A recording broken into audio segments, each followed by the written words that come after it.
আমাদের থেকে আমরা আলাদা হয়ে পড়েছি। অবশিষ্ট শুধু আমাদের সংখ্যাটা, যেন এক অলেখকের লেখা গল্প কাহিনী, যেখানে হারিয়ে গেছে শপথের শব্দগুলো আর সেই শব্দটা। সত্য বলার মানসিক ইচ্ছাগুলো যখন অনিচ্ছা প্রকাশ করে, আমি তখন কেঁদে ফেলি আর বলি, আমার জন্ম কি শুধু পাপ করিবার তরে? আমি হন্যে হয়ে খুঁজি, হতাশ হয়ে চারিদিকে দেখি, কোথায় আমাদের দলটা, যেখানে হারিয়ে গেছে শব্দের শব্দগুলো আর সেই শব্দটা।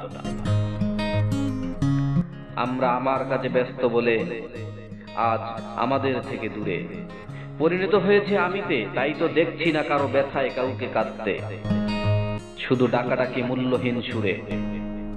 সহ্য করতে করতে এসেছি, আজও সহ্য করে এই চরণগুলো লিখছি। আরো কত সহস্র ঘটনা সহ্য করে কবর দিয়েছি, যার পরিসংখ্যান হারিয়ে ফেলছি।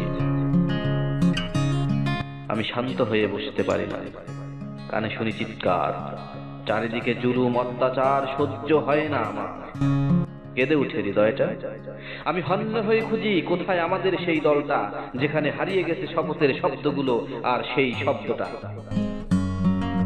আমাদের সমাজটাও সয়ে গেছে, ভুলে গেছে তার অধিকার।